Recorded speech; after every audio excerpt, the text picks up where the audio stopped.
ఆంధ్రప్రదేశ్ ప్రభుత్వానికి సంబంధించి కీలకమైన శాఖ పంచాయతీరాజ్ శాఖ. ఆంధ్రప్రదేశ్ వెన్నుముకి శాఖ,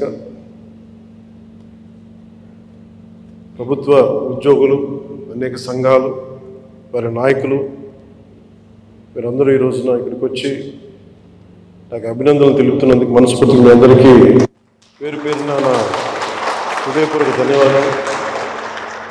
మనం క్షమించాలి, కొంతమంది సంఘాల నాయకులు వచ్చినప్పుడు మొదటి రోజు ఛార్జ్ తీసుకున్నప్పుడు చాలామంది ఎక్కువ వచ్చేయటం వల్ల నాకు ప్రత్యేకమైన ఇబ్బంది ఉంటుంది.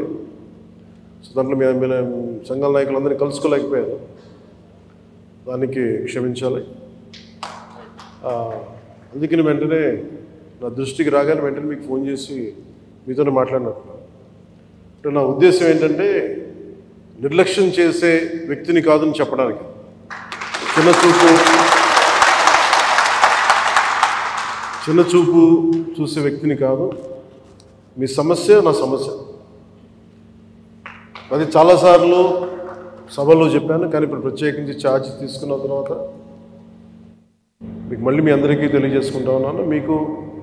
మిమ్మల్ని అర్థం చేసుకునే వ్యక్తిని, మీ సమస్యల్ని పరిష్కరించడం, ఎంత త్వరగా పరిష్కరించడం అనేది నా ఒక్కడి చేతిలో లేదు. కానీ మీ సమస్యల్ని వినగలిగే శక్తి ఉన్నవాడు. ముందు సమస్యని వింటే పరిష్కారం దొరుకుతుంది. వినటానికి అలసట అందరికీ. సో నేను మీకు ప్రత్యేకించి తెలియజేసుకునేది నేను వినే వ్యక్తిని.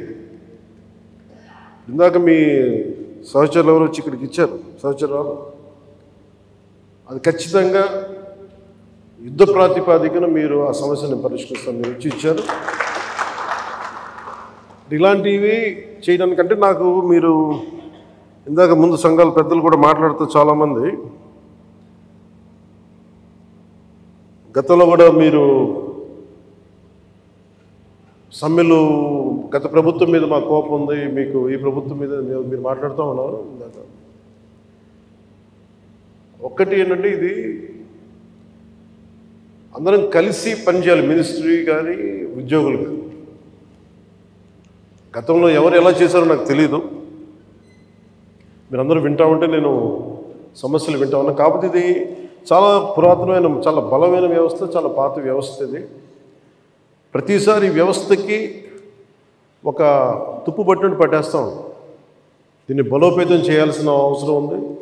దీనిని సమస్యలు ఏమైతే ఉన్నాయో మీ అందరికీ ప్రతి సంఘం తరఫున ఇది ప్రత్యేకించి ఒక ఓవరాల్గా మేము ఇలా చేయదలుచుకున్నాం, మా సమస్యలు ఇవి, లేదంటే మేము ఇలా నిలబడతాం, కొంచెం ఇవన్నీ చెప్తా ఉన్నారు. నేను మీకు ఈరోజు మాటిస్తున్నాను, పంచాయతీ పనులతో పాటు మీ సమస్యలను కూడా నేను వినే వ్యక్తిని. నేను ప్రత్యేకించి ఏ సంఘాలకు సంబంధించి ఆ సంఘానికి ప్రత్యేకించి ఒక టైంని అలాట్ చేసి మరి. కాకపోతే నాకున్న సమస్య ఏంటంటే అందరూ కొంచెం ప్రిపేర్ అయ్యారండి బాగా. అంటే నేను చాలా శాఖలు ఉన్నాయి, మిగతా పనులు కూడా చూసుకోవాలి. కాబట్టి మీరు బాగా ప్రిపేర్ అయ్యి వచ్చి ఒక పరిష్కార మార్గం కూడా తీసుకెళ్ళండి. దాదాపు ఇలా ఆలోచించవచ్చు, ఇలా చేయొచ్చు. ఇందాక మీరు మాట్లాడుతూ అన్నారు, గత ప్రభుత్వం అంటే అంతకుముందు 2014 వచ్చినప్పుడు మా మీద కొంచెం కెనుకుందన్నట్టుగా మీరు అన్నారు ఇందాక. అది అంటే భయపెట్టేవాడికి భయపడతారు, కానీ కొంచెం ఓపెన్గా సహజంగా కొంచెం వినే వాళ్ళతోటి ఎక్కువ ఆ బాధను మేము గత ప్రభుత్వం మిమ్మల్ని అందరినీ భయపెట్టింది, దాన్ని అర్థం చేసుకోగలం. కానీ మేము మీకు భుజం కాసే వ్యక్తులు. మేము అందుకే ఒక వ్యవస్థని తిరిగి బలోపేతం చేయాలంటే చాలా చాలా కష్టసాధ్యమైంది. నాకు నిజంగా చెప్పాలంటే ఒకసారి నాకు ఇది నేను చాలా ఆనందంగా ఎంచుకున్న శాఖ. నేను ప్రభుత్వ ఉద్యోగ కొడుకుని, ఆ జీతాల మీద మేము పెరిగిన వాడిని. మా నాన్న జీతాలు రాకపోతే మమ్మల్ని స్కూల్ బయటికి పంపించి మళ్ళీ జీతాలు వచ్చిన తర్వాత మళ్ళీ స్కూల్లోకి అలౌ చేసినాయి, అవి కూడా ఉన్నాయి నా సంఘటన.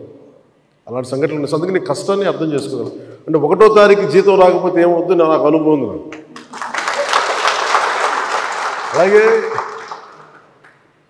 ఆఖరి వారంలో డబ్బులు అయిపోతే కూడా ఆ పరిస్థితి కూడా నాకు తెలుసు. మా పొరపాటున మేము ఏదో ఇవి జరిగిపోయినాయి, కానీ మేము ఇలా ఈ సినిమా రంగంలో ఇవన్నీ ఉండటం వల్ల బేసిక్గా చాలా సాధారణ స్థాయి నుంచి వచ్చాం కాబట్టి అన్నిటికంటే కూడా సాధారణ స్థాయి మాకు భగవంతుడి వచ్చిన మమ్మల్ని తీసుకొచ్చిన సాధారణ స్థాయి కష్టాలని మేము మర్చిపోం.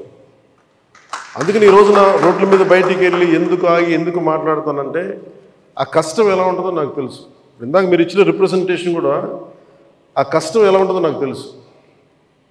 సో ఇలాంటి స్పందనకి వెంటనే ఉంటుంది కదా. నేను కోరుకునేది ఏంటంటే మిమ్మల్ని గత ప్రభుత్వం మిమ్మల్ని భయపెట్టింది. అంతకుముందు ఉన్న ప్రభుత్వం మీరు ఏదైనా ఒక నిరసన చెప్పడానికి చాలా బలంగా చెప్పగలిగేవారు. కానీ ఇప్పుడున్న కూటమి ప్రభుత్వం మీకు అండగా నిలబడుతుంది. ఫస్ట్ ముందస్తుగా మేము మీతో గొడవ పెట్టుకోవడానికి ఫస్ట్, ఎందుకంటే బ్యాడ్ బ్లడ్ ఉండకూడదని ఫస్ట్ ఫోన్ చేశాను మీకు. అరే వస్తే నువ్వు కలవలేదండి, నువ్వు కూర్చొని పెద్ద ఆఫీసులను కలుస్తాం, మమ్మల్ని కలవవా అనే ఒక చిన్న బాధ ఏదైనా ఉంటుంది. ఎందుకంటే నాకు తెలుసు, మా నాన్న బాధ నాకు తెలుసు. అందుకని వెంటనే ఫోన్ చేశానండి. ఆ కష్టం నాకు తెలుసు. ఇంకా నేను మీకు ఒకసారి ఏమైపోతుంది, అందరూ ఒకేసారి వచ్చేస్తే నేను మాట్లాడలేని పరిస్థితులు తప్ప మీరు 1-on-1 కూర్చొని గ్రూప్గా కూర్చుంటే మటుకు నేను చాలా మీకు ఫస్ట్ వినే వ్యక్తిని.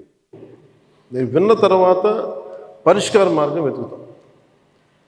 సో మీకు గత 10 రోజుల్లో గత ఛార్జ్ తీసుకున్నప్పటి నుంచి నేను రివ్యూలు చేస్తూ ఉంటే ఉన్న పరిస్థితి, మీరు ఉద్యోగాలు లేవు, లేదంటే మనకి పర్మనెంట్ చేయలేదు, లేదంటే కూర్చొని గ్రేడేషన్ మార్చాలి, లేదంటే 2003 మాకున్న ఓల్డ్ పెన్షన్ స్కీమ్ అప్లై చేయాలి, రకరకాల అనేక సమస్యలు ఉన్నాయి. వీటన్నిటినీ చాలా క్షుణ్ణంగా మీ దగ్గరతో వింటాను. కాబట్టి వీటన్నిటికీ మించి మూలం ఆర్థిక మూలం. రాష్ట్ర విభజన జరిగినప్పటి నుంచి ఈరోజు దాకా ఆంధ్రప్రదేశ్ ఇంకా ఉణుకుతూనే ఉంది, ఆర్థికంగా నిలదొక్కుకోలేదు. మేము కూడా ఓటు చీలకూడదు, అందరికి కలిసి రావాలి. ఎందుకన్నామంటే అసలు ఆంధ్రప్రదేశ్కి ఒక బలమైన రాజకీయ వ్యవస్థ ఉంటేనే కింద ఉన్న మనకి పనిచేస్తున్న ఉద్యోగులందరికీ కూడా ఒక భద్రత ఉంది. ఇందాక మాట్లాడుతూ ఉంటే కూడా ఐఏఎస్ అధికారులతో వాళ్ళకు కూడా డిఏలు ఇవ్వలేని పరిస్థితి ప్రభుత్వం. ఒక 90,000 రూపాయలు వాళ్ళకి రావాల్సింది 4% ఇంక్రీజ్ వచ్చింది. మాకు అన్ని బకాయిలు తీసుకుంటారు, 90,000 ఇవ్వాలి, వదిలేశారు. ఇంక రావని చెప్పి వదిలేసాను. ఐఏఎస్ అధికారులు చెప్తా ఉన్నాను.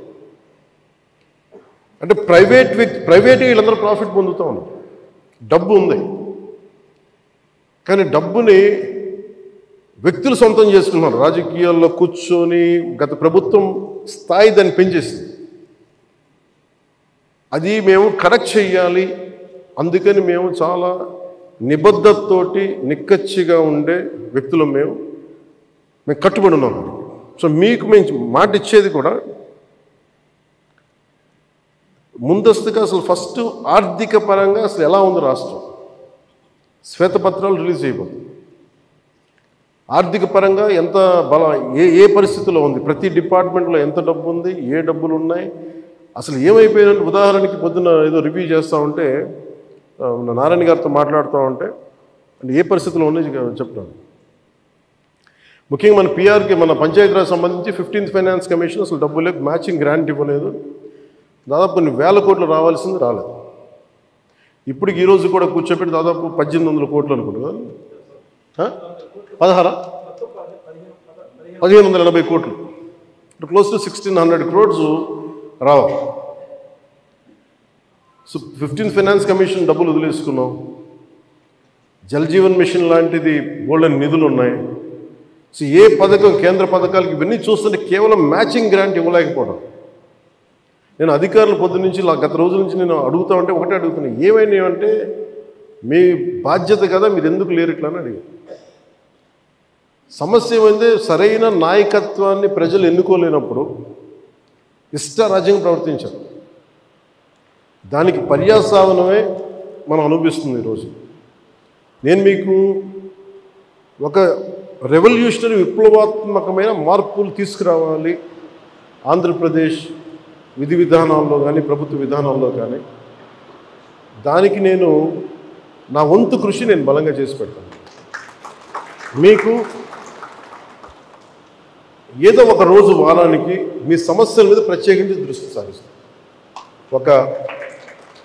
అంటే ఈరోజు కూర్చుంటే ఒక సపోజ్ నెల రోజుల్లోపు నాకున్న సమయంలో, అందుకే నెల రోజులు అంటే అది 2 వారాల్లో కానీ మీరు చెప్పండి, నాకు ఇంత టైం పడుతుంది, ఒక్కొక్క వింగ్ని అర్థం చేసుకోవాలి. ఇప్పుడు మీరు చెప్పారు ఈ ఫిట్మెంట్లు కానీ మనకి పిఆర్సీ కానీ, అలాగే కమిషనర్స్ని ఇప్పుడు దాకా అపాయింట్ చేయలేదు. ప్రతిదీ కూడా మీరు క్షుణ్ణంగా చెప్తే నేను కన్సర్న్ అధికారులతో మాట్లాడి నేను ఏం చేయగలంటే, నేను టాస్క్ మాస్టర్, ముందు సమస్యకు పరిష్కారం వెతుకుతానని చెప్పేవాడు. నేను పారిపోయే వ్యక్తిని. నాకు యాక్చువల్గా నాకు రాజకీయాలు నాకు అవసరం లేదు. నాకు నేను ఎందుకు వచ్చానంటే ఇది నా నేల అనుకొని వచ్చాను.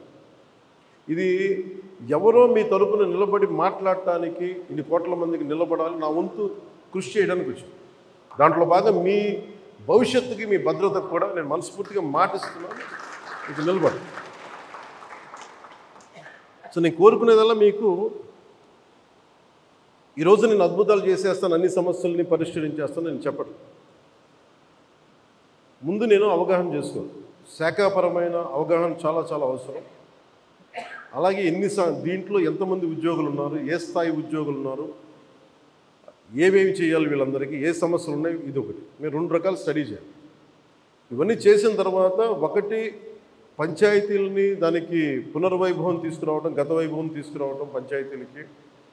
అలాగే పంచాయతీరాజ్ వ్యవస్థ నా కోరిక ఒకటే, ఈ 5 ఏళ్ల కాలంలో ఆంధ్రప్రదేశ్లో ఉన్నంత బలమైన పంచాయతీ వ్యవస్థ మనకి భారతదేశంలోనే లేదని అలాంటి సర్టిఫికేట్ తెప్పించుకోవాలని నా కోరిక. అందుకని నేను బలమైన ఆలోచన విధానంతో ఉన్నాను. కాకపోతే మీ అందరి సహకారం కూడా కావాలి. కానీ నేను ఒక్కడిని చేసేది కాదు. మీ అందరి సహాయ సహకారాలు, మీ సలహాలు, సూచనలు లేకపోతే నేను కూడా ఏం చేయలేదు. కానీ నేను మీకు అందుబాటులో ఉంటాను. మీకు ప్రత్యేకించి మీ ఈ ముఖ్యంగా మీరు కోరుకుంటుంది అన్నిటికంటే దారుణ బాధ అనిపించింది, నెలకి జీతాలు ఇవ్వడం పక్కన పెట్టి జీతాలు పెంచాలని అడగాలి, కానీ నెలకి జీతాలు వస్తే చాలు అనుకునే 1వ తారీఖుకి జీతాలు వస్తే చాలు అనే స్థాయికి పెరిగిపోయింది. సో అభివృద్ధి అనేది లేదు, నిధులు లేవు. వీటన్నిటి మధ్యలో now governance is a great challenge for all of us. కానీ మాకేం నమ్మకం ఉందంటే పెట్టుబడులు తీసుకురాగలం, అభివృద్ధి పదంలో ముందుకు తీసుకెళ్ళగలం, ఒక ధైర్యం చాలా బలంగా ఉంది. సో మేము బలంగా మీకు చేసి నీకు నెక్స్ట్ మీటింగ్ నేను మీకు తెలియజేస్తాను, సంఘాల పెద్దలందరికీ, నాయకులందరికీ. హరిప్రసాద్ గారికి నా పొలిటికల్ సెక్రటరీ, అలాగే మన పంచాయతీరాజ్లో కూడా కొంత ఆయన సహాయం తీసుకుంటాను. వరప్రసాద్ గారు వీళ్ళందరూ ఉన్నారు. కానీ ప్రత్యేకించి ఇంకొంచెం మీకు ఎక్కువ నమ్మకం కలిగించడానికి నేను అందుబాటులో ఉంటానని చెప్పడానికి, మీరు సమస్యని ఇన్ని సంఘాలు ఉన్నాయి, వీళ్ళకి ఈ సమస్య ఉంది, ఇది మాకు క్షుణ్ణంగా ఈయనేమంటారని మిమ్మల్ని ఈ రిపోర్ట్ చేసి పట్టుకురండి, నేను మాట్లాడతాను. సో అది కుదిరితే మనం అక్కడ క్యాంప్ ఆఫీస్లోనే కూర్చుందాం, లేదంటే ఒకసారి ఏదైనా కూర్చోబెట్టి మీకు మీరున్న చోటకి అన్నీ బాగుంటాయి, నేను కూడా రావడం నాకు సిద్ధం. నాకు అలాంటి ఇబ్బందులు కూడా ఏమి. సో ఇవన్నీ దృష్టిలో పెట్టుకుని నాకు ఇప్పుడే ఛార్జ్ తీసుకున్నాను కాబట్టి కొద్దిగా నాకు కొన్ని రోజులు సమయం ఇవ్వండి. నాకు సమయం ఇచ్చిన తర్వాత మీతో కూర్చొని మన సాధక బాధకాలన్నీ మాట్లాడుకుని, ముందు మీరు ఆనందంగా ఉంటే తప్ప ప్రజలకి మిమ్మల్ని ఆనందంగా ఉంచలేదు. నాకు మీరు ఆనందంగా ఉండాలని మనసా వాచ ఆకాంక్షించాను. అలాగే మీ సమస్యనమ్మా నేను వెంటనే అది మాట్లాడేస్తాను. నేను లాస్ట్ టైం కూడా చేయించాను, 2014లో కూడా ఇలాంటి ఇష్యూ ఏదో ఉంటే నేను అది ప్రత్యేకించి చేయించాను. It will be done. అది మేమే కూర్చోబెట్టి చేస్తాను, అది మట్టు కొంచెం మాట్లాడుతున్నాను చెప్తాను. సో మీ అందరికీ ప్రత్యేక ధన్యవాదాలు తెలుపుకుంటే, అంటే నేను ఎంత అవగాహన చేసుకున్నాను అనడానికి మీరు చెప్పిన ప్రతి పాయింట్ యాజ్ ఆన్ నౌ నేను నోట్ చేసుకున్నాను. దీని మీద నేను అంటే వీటి మీద కూర్చొని నెక్స్ట్ టైం మీటింగ్ నాకు కొంచెం ప్రిపరేటరీ వర్క్ కావాలి, అందువల్ల కూర్చొని మీతో మాట్లాడతాను తెలియజేసుకుని మీ అందరికీ ప్రత్యేకమైన ధన్యవాదాలు తెలుపు సెలవు తీసుకున్నాం. జై హింద్.